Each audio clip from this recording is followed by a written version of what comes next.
ইল্লাহু, একমাত্র ইবাদতের উপযুক্ত কে? আল্লাহ।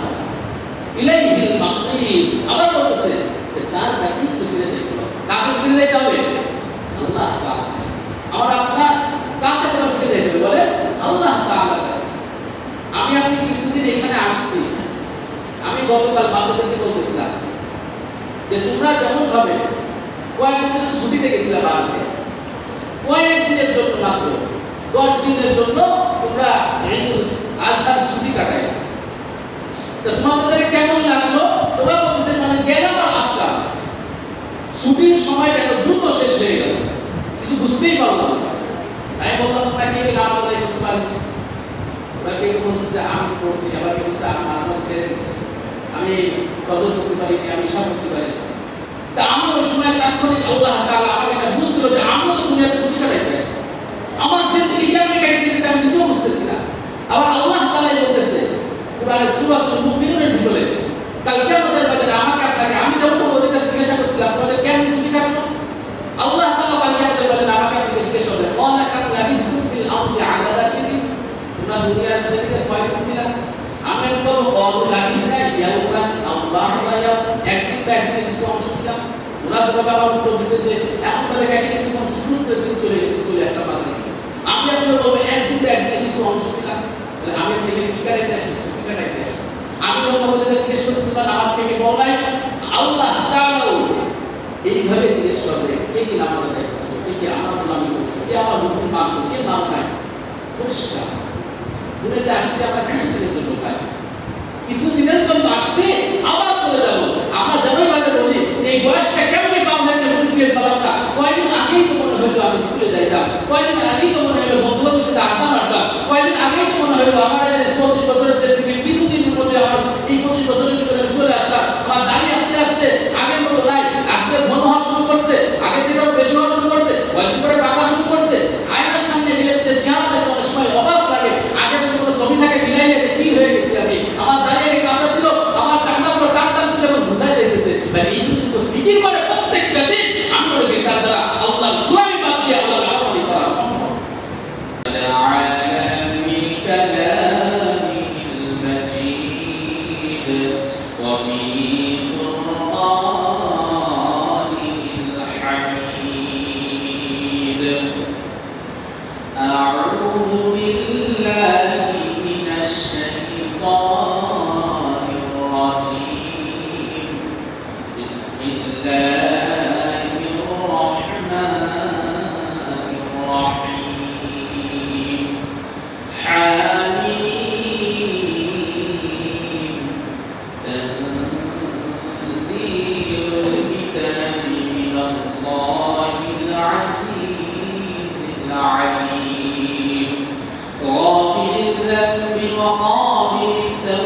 شديد العقاب ذي الطول لا إله إلا هو إليه المصير. وقال النبي صلى الله عليه وسلم يا أيها الناس أفشوا السلام وأطعموا الطعام وصلوا الأرحام وصلوا بالليل والناس نيام تدخلوا الجنة بسلام أو كما قال عليه الصلاة والسلام. صدق الله العظيم وصدق رسوله النبي الكريم ونحن على ذلك من الشاهدين والشاكرين والذاكرين والحمد لله رب العالمين. وقال الله سبحانه وتعالى آمرا مخبرا للمؤمنين والمؤمنات إلى يوم القيامة إن الله وملائكته يصلون على النبي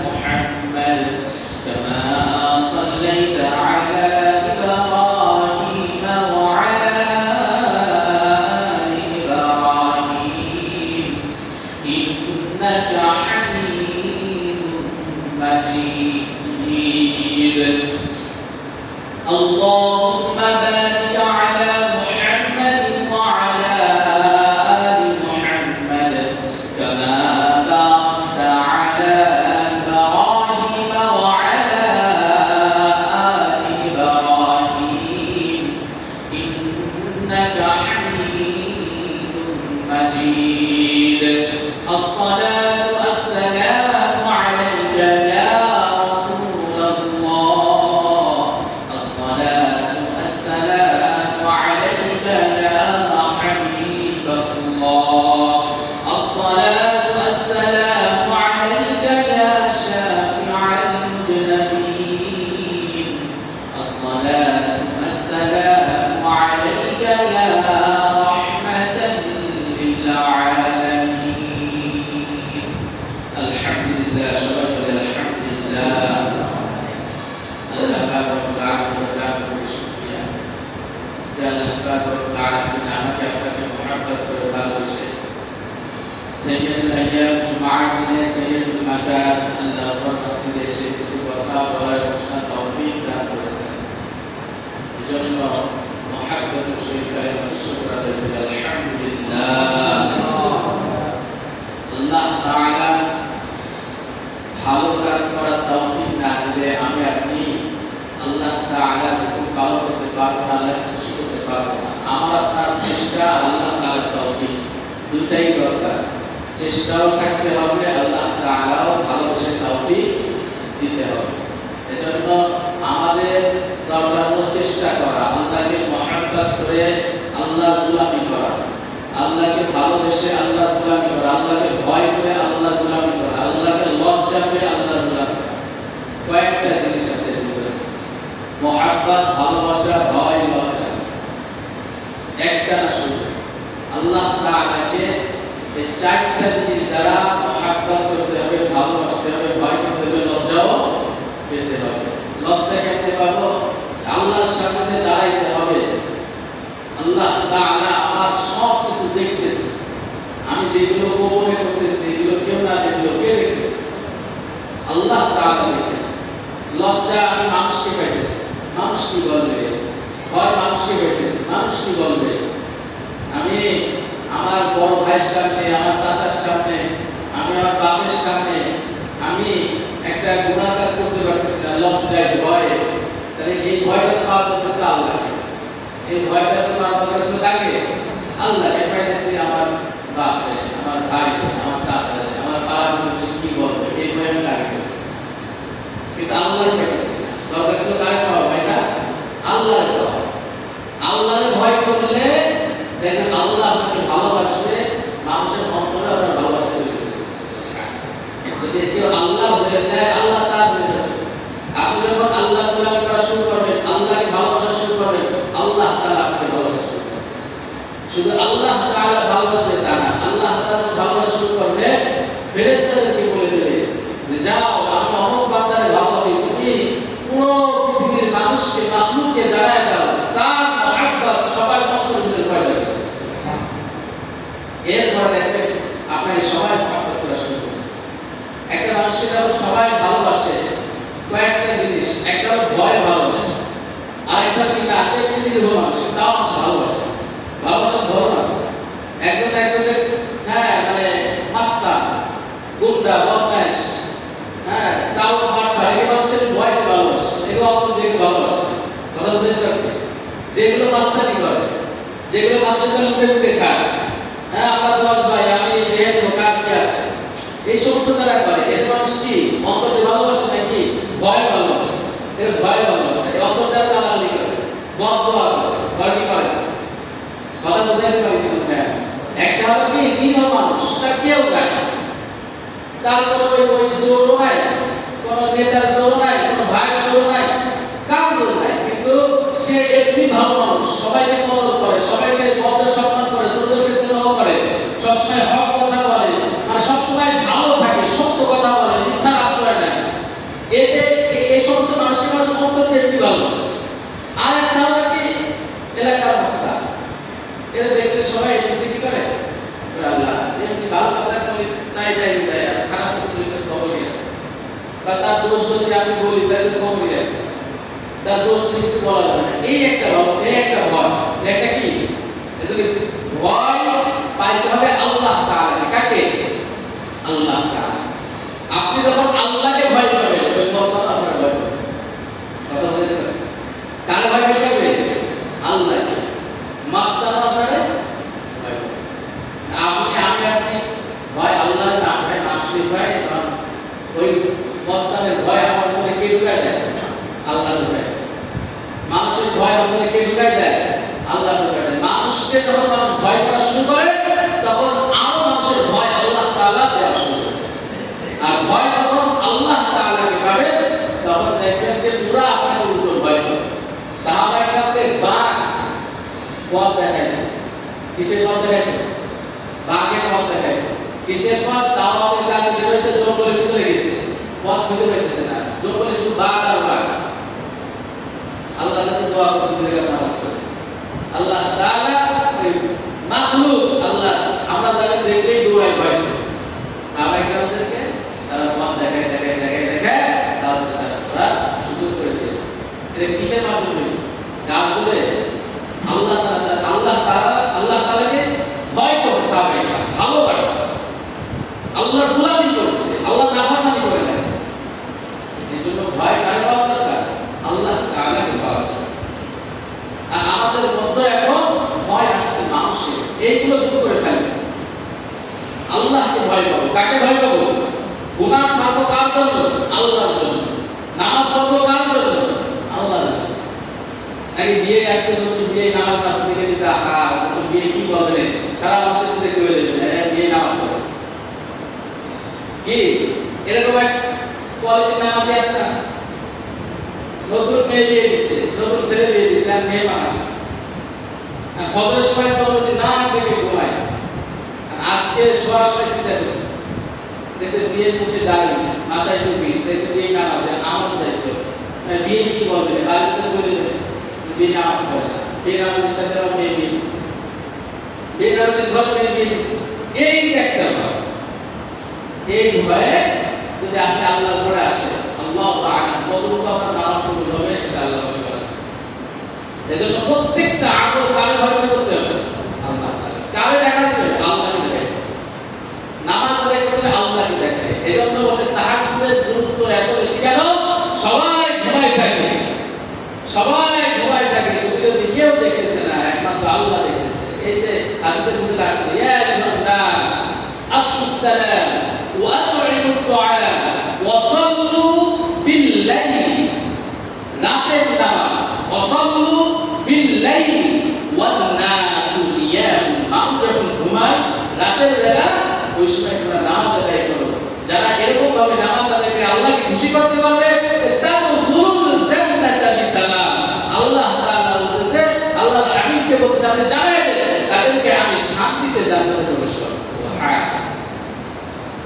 কথা বুঝতে পারছি? কারণ ওই নামাজ দুনিয়ার কামে দেখার জন্য কেউ আদায় করে। তাই কি দেশ কামে নামাজ দেখার জন্য বসে থাকে? তাহলে ওই নামাজ কে দেখে? আল্লাহ তাআলা।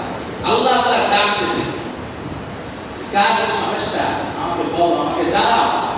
তুমি ঋণ আছো, ঋণগ্রস্ত আছো, আমাকে বলো, আমি ঋণ পরিশোধ করে দেবো। তুমি অসুস্থ আছো, আমাকে বলো, আমি সুস্থতা নিয়ামত দান করব। তোমার রিজিকের সমস্যা, আমাকে বলো, আমি রিজিক দান করব, উত্তম রিজিক দান করব। তোমার সন্তান কথা শোনে না, আমাকে বলো, আমি ওই সন্তান কিভাবে কথা শোনাইতে হয় আল্লাহ তাআলা সেটা করে দেব। আল্লাহ তাআলা ডাকতে থাকে। আর আমি একদিন তাহাজ্জুদ করে থাকি, ফজরের নামাজে মাসজিদে নাই, ফজরের নামাজে মাসজিদ ফাঁকা। এজন্য ভাই নামাজের কদর করেন, নামাজকে ভালোবাসা শেখেন, নামাজকে সেই গুরুত্বর সাথে নামাজ আদায় করেন। আল্লাযীনা হুম ফি সালাতিহিম খাশিউন, যে খুশুর সাথে নামাজ আদায় করো। আয়াত বলেছে ওয়াল্লাযীনা হুম আলা সালাওয়াতিহিম ইউহাফিজুন, তোমরা নামাজের খোঁজ রাখো, নামাজের খোঁজ নাও। এর অর্থ কি? নামাজ সঠিক মতো সঠিক সময় আদায় করো। আমার যে এক অক্ত যাব আরেকটা অক্ত আসতেছে, এটা মাথায় তোমার ফিকির থাকবে, কখন যেন আযান হয়, কখন যেন নামাজের ওয়াক্ত হয়, কখন যেন আল্লাহ তাআলা আমাকে ডাকতেছে। এই ফিকির যদি না থাকে কেমন মুসলমান? মুসলমান আর মুনাফিকের ভিতরে পার্থক্য কি?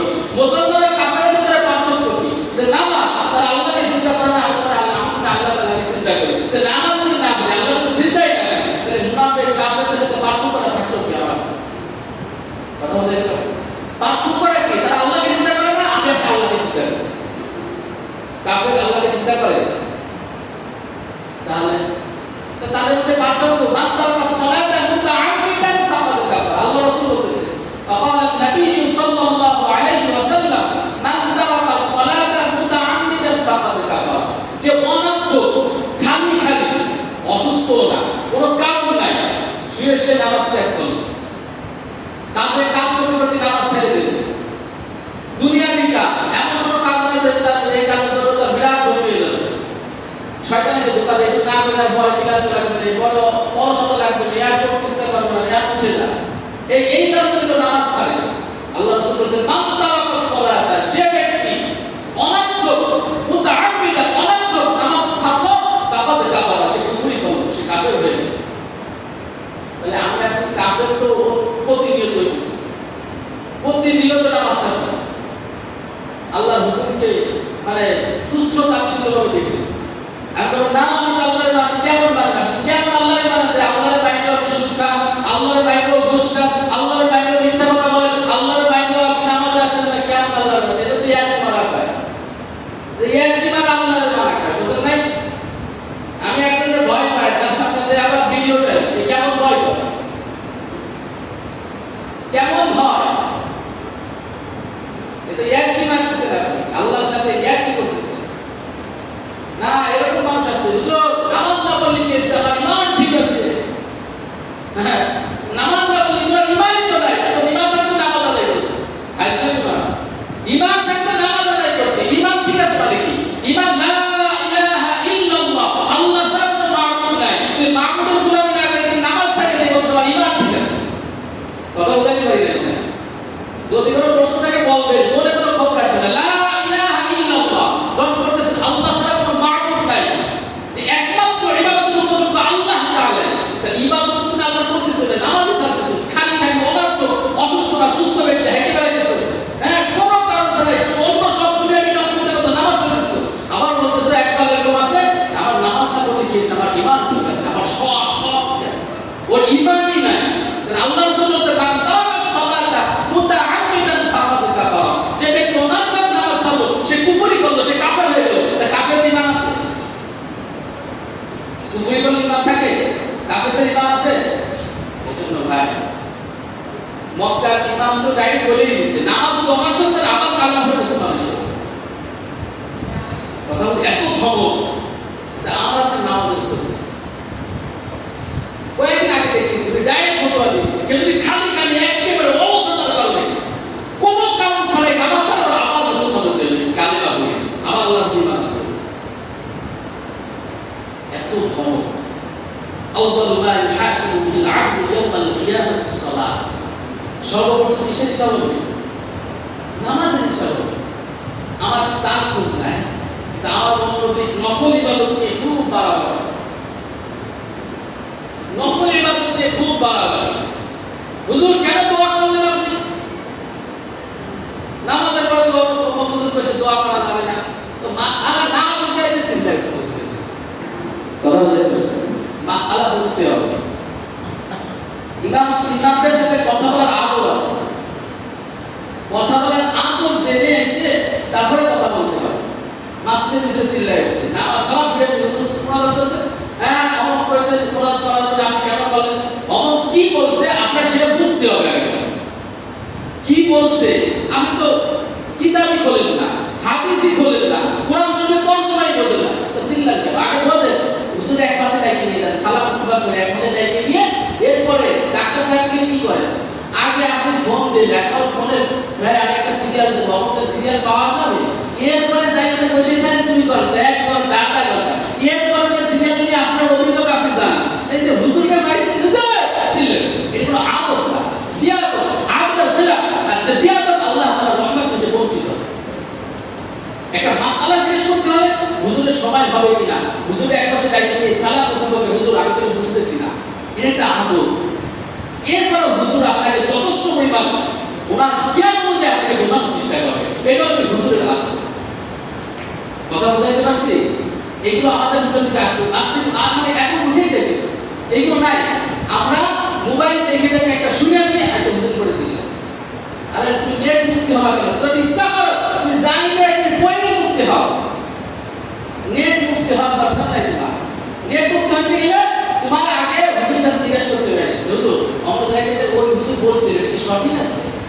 বলবে ওই সময় জানা থাকে হ্যাঁ এটা ঠিক আছে এটা ঠিক নাই, আর না থাকে উনি বলবে ঠিক আছে আপনি একদিন পরে আসেন আমি এটা যাচাই করি, এটা আল্লাহ রাসূল থেকে বেশি কেউ জানে না। আল্লাহ রাসূল সাল্লাল্লাহু আলাইহি ওয়াসাল্লামকে কেউ প্রশ্ন করলে জানা জিনিসও সঙ্গে সঙ্গে উত্তর দিত না। উনি বলতো তুমি অমুক ওয়াক্তে আসো বা অমুক দিন আসো, উনি এটা আবার যাচাই করে এরপরে উনি উত্তর দিতেন। কথা বুঝাইতে পারছি?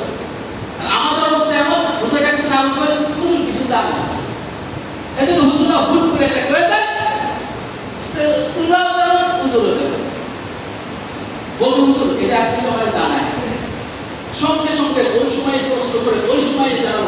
এটা অনেক সময় মানুষ, আমরা যখন মানুষ আমাদের অনেক কিছু জানা জিনিসও ভুলে যাইতে হয়, জানা জিনিস আমরা ভুলে যাই। আমাদের আল্লাহ তাআলা বলছে মারিদুন, মানুষ হলো দুর্বল। বুঝাইতে পারছি? মানুষ কি অসুস্থ থাকে বিরাই দুর্বল থাকে, দুর্বল থাকে। আর আমরা অনেক সময় এমন চাপ দিই মানুষের উপর যে তারা অনেক সময় দেখা গেছে যে আমাদের ব্যবহারের কারণে তারা অনেক সময় অনেক কিছু না জানা সত্ত্বেও হুট করে একটা মাসআলা দিয়ে দিচ্ছে। এজন্য ভাই আমাদের প্রত্যেকটা জিনিস জানার দরকার যে নামাজের পরে ভাই যারা দোয়া করে এটা কি ঠিক কিনা, এটা বোঝার বিষয় হলো যে নামাজের পরে দোয়াটা হলো কি নফল ইবাদত, আর দোয়া হুয়া ইবাদত। দোয়া একটা ইবাদত, সালাম শেষ নামাজ শেষ। কথা বুঝাইতে পারছি? যখন বাম পাশে সালাম ফেলেন আসসালামু আলাইকুম ওয়া রাহমাতুল্লাহ, নামাজ শেষ হয়ে গেল। এরপর আপনার পঞ্চায়েত দোয়া করবেন, আপনার মনে না চলে অন্য আমল করবেন, ইনফিরাদি আমল যেগুলো বলেন আপনি সুবহানাল্লাহ 33 বার পড়েন, আলহামদুলিল্লাহ 33 বার পড়েন, আল্লাহু আকবার 34 বার পড়তে পারেন, বিসমিল্লাহিল্লাযী লা ইয়াদুররু মা ইসমিহি শাইউন ফিল আরদি ওয়া ফিস সামাই ওয়া সাল্লাল্লাহু 3 বার পড়েন, আল্লাহ সুবহানাহু 3 বার, সকাল বিকাল এই দোয়া পড়েন, সমস্ত বিপদ আপদ আল্লাহ তাআলা হেফাজত করবেন। এগুলো পড়ে আমল করে কোন সময় দোয়া করতে হবে এটা ঠিক না। আবার আল্লাহ সাহেব বলেছে ফরজ নামাজের পরে দোয়া কবুল হয়। ইমাম সাহেব হাদিস করছে ভালো লাগলে আপনারা হাদিস করেন, এই হলো বিষয়। এইগুলো নিয়ে আমরা নফল জিনিস নিয়ে হাদিস চিন্তা করলাম, কোন মসজিদে দোয়া করেন আপনি কেন করেন, উনিও তো মুফতি আপনিও তো মুফতি, উনিও তো আলেম আপনিও তো আলেম, কিন্তু দেখেছি ফজরের নামাজ আসেন না। খবর বুঝতে পারছি? না আগে খরচ চলে যাইতেছে কোনো মাথা ব্যথা নাই, ওই আলেম কি করলো ওই মুফতি সাহেব কি করলো, এটা দেখা তো তোমার বিষয় না। তুমি নামাজ ঠিক করো, তুমি আগে ইমান ঠিক করো, তোমার তো ইমানই চলে যাইতেছে, ইমানই তোমার ফৌজ হয়ে যাইতেছে, এইগুলো খোঁজ নাই, এইগুলো এত বড় দরকার নাই। এটা যদি তাহলে এরকম যদি হয় তাহলে তাকে বুঝাই দিতে ভাই আগে যেগুলো আছে খরচ যেগুলো আছে তোমার পূজা হইতেছে কিনা, তোমার উপর হজ ফরজ হলে হজ করতেছো কিনা, কুরবানি অধিক হলে কুরবানি করতেছো কিনা, নামাজ প্রতিদিন 5 ওয়াক্ত একটা পাবন্দি সহকারে সুন্দর করে খুশুখুশিভাবে আদায় করতেছো কিনা, নামাজের প্রত্যেকটা হুকুম আহকাম তুমি জানো কিনা, এইগুলো আগে ঠিক করো। এরপরে যে ছোটখাটো বিষয়গুলো আছে এইগুলো আস্তে আস্তে আস্তে আস্তে করে তুমি যদি পারো, তুমি কোরআন তেলাওয়াত করো, কোরআনের তরজমা পড়ো, হাদিস কিনে নিয়ে এসে ভালো ভালো যেগুলো আছে এগুলো পড়ার চেষ্টা করো, সময় বের করো। আমরা এর পিছনে সময় দিতে চাই না, কিন্তু দেখা গেছে যে আমরা মানুষের পিছনে লেগেই থাকি। আল্লাহ তাআলা সবাইকে মাফ করে দিন, আল্লাহ তাআলা সবাইকে প্রত্যেকটা হুকুম আহকাম মেনে আমল করার তৌফিক দান করুন বলে আমিন। তাহলে কথা বুঝতে পারছি? যারা নামাজের পরে দোয়া করবেন এটা কি এটা নফল ইবাদত, আপনার মন চাইলে করবেন, মন না চাইলে করবেন না। আপনার যখন মন চাইবে এই দোয়াটা আপনি যখন ইচ্ছা তখন করতে পারেন, আপনি তাহাজ্জুদ করেন, আরো বেশি ফায়দা। তাহাজ্জুদ আল্লাহর কাছে কান্নাকাটি করেন যে কেউ দেখেন না আল্লাহ তাআলা, আল্লাহ তাআলা ডাকতে থাকে বান্দা কার দিলে আমার কাছে আসো, আল্লাহ ডাকতে থাকে, আল্লাহ কি করতে থাকে নিজে ডাকতে থাকে যে আসো তোমার নাম কি সমস্যা আমাকে বলো। একদিন দুই দিন তিন দিন না করতে থাকে রেগুলার, দেখবেন যে আপনি যা চাইবেন আল্লাহ তাআলা আপনাকে তাই দিবেন ইনশাআল্লাহ, আল্লাহ তাআলা তাই দিবেন।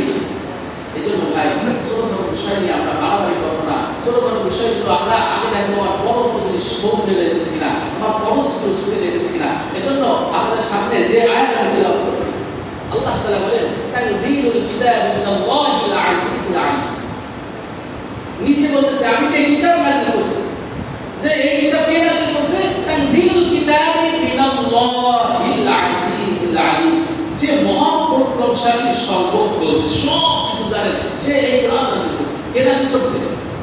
যে সব কিছু বিষয়ের উপর যার জ্ঞান আছে সে এই কোরআন নাযিল করছে। সে আল্লাহ তাআলা কত বড়, আল্লাহ তাআলা বুঝাই দিয়েছে যে আমি মহা পরাক্রমশালী সর্বজ্ঞ। এরপর যে গাফিরুল যানবি ওয়া কাবিলুত তাওবি শাদীদুল ইকাবি বিল তাওব, যে সে আল্লাহ কে, যে গাফিরুল যানবি, যে মানুষের গুনাহ মাফ করে দেন সুবহানাল্লাহ, ওয়া কাবিলুত তাওবি, যে তাওবা কবুল করে। শাদীদুল ইকাব, আবার নিজে কথা আবার নিজে বলতেছে আল্লাহ তাআলা কিন্তু কঠোর শাস্তি দেন। শাদীদুল ইকাব, কঠোর কি শাস্তি। শাদীদুল ইকাব বিদ্দাউল, আবার বলতেছে যিনি খুব অনুগ্রহ করে মানুষের উপর, দয়া করে। লা ইলাহা ইল্লা হু, বলতেছে এই আল্লাহ তাআলা কিন্তু আর কোনো কেউ নাই, কোনো ইলাহ নাই। লা ইলাহা ইল্লা হু, একমাত্র ইবাদতের উপযুক্ত কে? আল্লাহ। ইলাইহিল মাসীর, আবার বলতেছে যে তার কাছেই ফিরে যেতে হবে। কার কাছে ফিরে যেতে হবে? আল্লাহ তাআলার কাছে। আমরা আপনার কার কাছে ফিরে যেতে হবে বলে? আল্লাহ তাআলার কাছে। আমি আপনি কিছুদিন এখানে আসছি, আমি গতকাল বাচ্চাদেরকে বলতেছিলাম যে তোমরা যেমন ভাবে কয়েকদিন ছুটিতে গেছিলাম বাড়িতে, কয়েকদিনের জন্য মাত্র 10 দিনের জন্য তোমরা আজকাল ছুটি কাটাইলে, তো তোমাদের কেমন লাগলো? তোমরা বলতেছে মানে গেলাম আর আসলাম, ছুটির সময়টা দ্রুত শেষ হয়ে গেল, কিছু বুঝতেই পারলাম না। আমি বললাম তোমরা কি নামাজ আদায় করতে পারছি?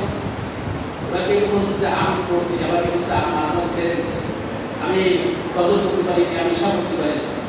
তা আমি ওই সময় তাৎক্ষণিক আল্লাহ তাআলা আমাকে এটা বুঝতে হলো যে আমি তো দুনিয়াতে ছুটি কাটাইতে আসছি, আমার জিন্দেগি কেমনে কাটিয়ে গেছে আমি নিজেও বুঝতেছি না। আবার আল্লাহ তাআলা বলতেছে কুরআনের সূরাতুল মুমিনুনের ভিতরে, কাল কিয়ামতের ময়দানে আমাকে আপনাকে, আমি যখন ওদের কাছে জিজ্ঞাসা করছিলাম তোমাদের কেমনে ছুটি কাটলো, আল্লাহ তাআলা কাল কিয়ামতের ময়দানে আমাকে আপনাকে জিজ্ঞাসা করলেন ওয়ালা কাম লাবিসতুম ফিল আরদি আদাদা সিনিন, তোমরা দুনিয়ার মধ্যে কয়দিন ছিলা? আমি বলবো কওলু লাবিসনা ইয়াওমান আও বা'দা ইয়াওম, একদিন বা একদিনের কিছু অংশ ছিলাম। ওরা যেভাবে আমার উত্তর দিচ্ছে যে এমন ভাবে কাটিয়ে গেছে কোন শুরুর দিন চলে গেছে, চলে আসলাম বাংলাদেশে।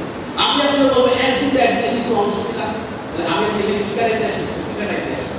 আমি যখন আমাদের জিজ্ঞেস করছি তোমরা নামাজ থেকে বলাই, আল্লাহ তাআলাও এইভাবে জিজ্ঞেস করবে কে কি নামাজ আদায় করছো, কে কি আমার গোলামি করছো, কে আমার হুকুম মানছো, কে মানো নাই।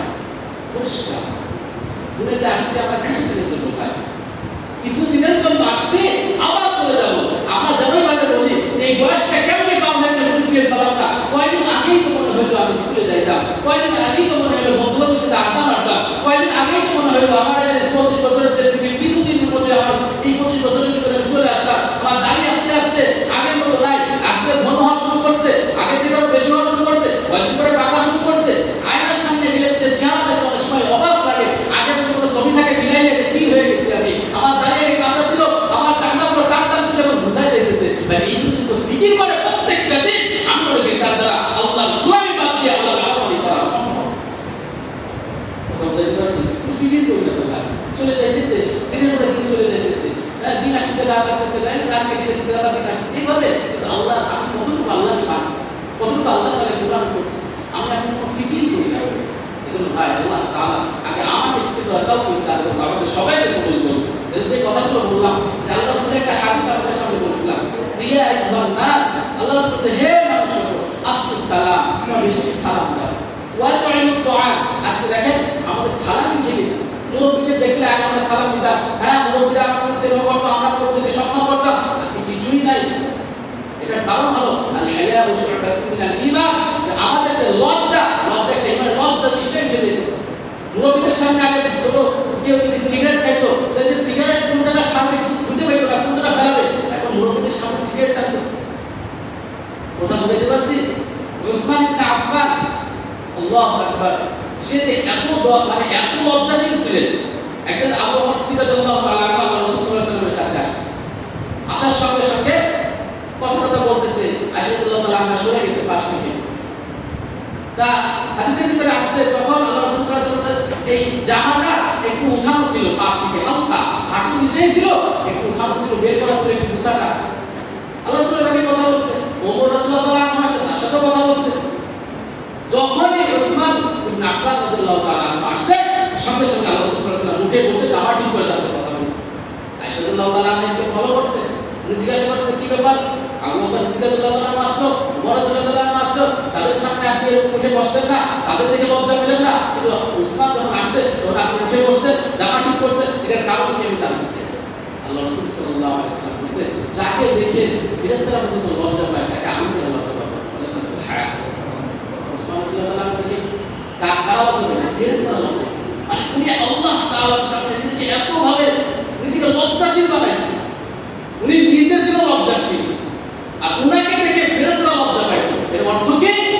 আল্লাহু আকবার। আমি একটা বিষয় বলছি, যদি আপনি আল্লাহকে ভয় করেন, পুরো মাখলুক আপনাকে ভয় করবে। আপনি আল্লাহকে লজ্জা পাবেন, সবাই আপনাকে লজ্জা পাবে। এইটাই তার প্রমাণ যে উসমান রাদিয়াল্লাহু আনহু আল্লাহকে ভয় করত, আল্লাহকে লজ্জা পাইত, ফেরেশতারা পর্যন্ত তাকে দেখে লজ্জা পায়। আমরা আপনার ভয় এখন হয়ে গেছে মানুষের জন্য, আমরা আপনার ভয় এখন হয়ে গেছে মানুষের জন্য, লজ্জা হয়ে গেছে মানুষের জন্য। আমি আল্লাহকে ভয় পাই না, আল্লাহকে লজ্জা পাই না, এজন্য আমাদের অবস্থা অধঃপতন এত নিচে নামতেছে। আমি তো আল্লাহকেই লজ্জা পাই না, তাহলে আমি কেন আল্লাহকেই ভয় পাই না? আমি মানুষকে ভয় পাই, মানুষের সাথে খারাপ কথা বলতে চাই না, মানুষ কি বলবে? মানুষের সাথে খারাপ কাজ করতে চাই না, যে মানুষ কি বলবে? একবার চিন্তা করি না যে আমি যে গোপনে গুনাহ করতেছি, তাহলে আল্লাহ তো দেখতেছে, আল্লাহ আমার কালকে আমাদের ময়দানে কি বলবে? আমার যে এতটুকু লজ্জা লাগতেছে না যে আমি তো গোপনে করতেছি, আল্লাহ আমাকে দেখে লজ্জা পাইতেছে যে আমার বান্দা এই গুনাহ কেমনে করে, আল্লাহ তাআলাকে লজ্জা পায়, আমি আল্লাহকে লজ্জা করতেছি না। তাহলে কালকে আমাদের বাজারে আল্লাহ যখন জিজ্ঞাসা করবে আমি কি উত্তর দেবো? মানুষ আমাকে কেমনে লজ্জা পাবে, মানুষ আমাকে কেমনে ভয় পাবে? আল্লাহ তাআলা তাই বলতেছে যে মানুষকে ভয় পাবে তার অন্তরে মানুষের ভয় আমি পয়দা করে দেবো, আর যে আল্লাহ তাআলাকে ভয় পাবে পুরো মাখলুক তাকে দেখে ভয় দেখাবে। এটা তো আমার কাছে একেবারে প্রমাণ স্বরূপ।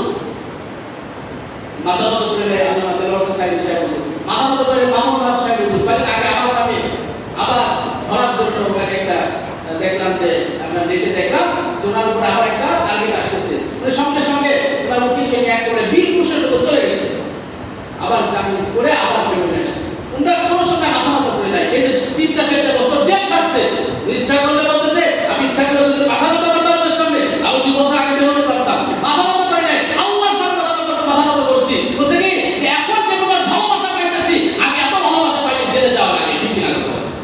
ভালোবাসা দেয় কে বলেন? আল্লাহ তাআলা দেয়।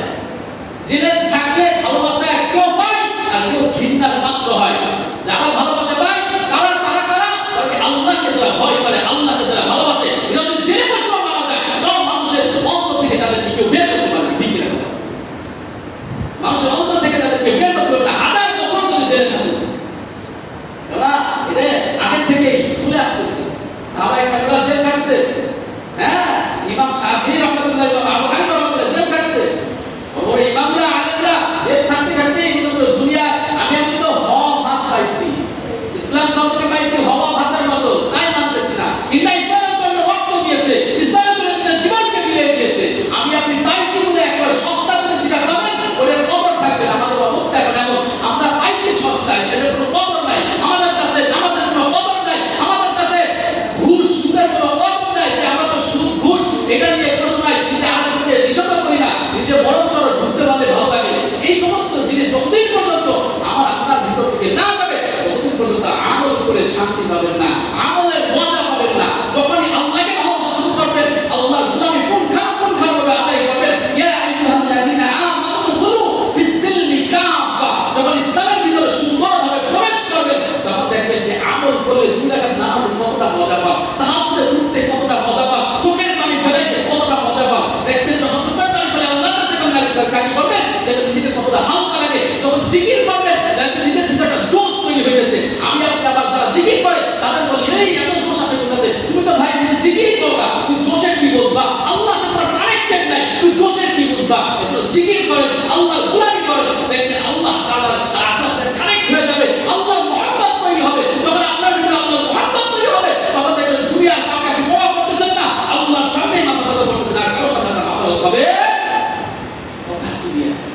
আমি আপনি আল্লাহকে চিনি না, আমি আপনি ইসলাম ধর্ম হিসেবে বোঝার চেষ্টা করি না, এজন্য আমার আপনার ভিতরে সেই মহব্বত আল্লাহ তাআলা এই জবান দ্বারা কথাগুলো বের করলো। আগে আমাকে আপনারা তৌফিক দান করুন, আপনাদের সবাইকে আল্লাহ তাআলা আপনারা তৌফিক দান করুন, আমিন। ওয়া আখিরু দাওয়ানা আলহামদুলিল্লাহ।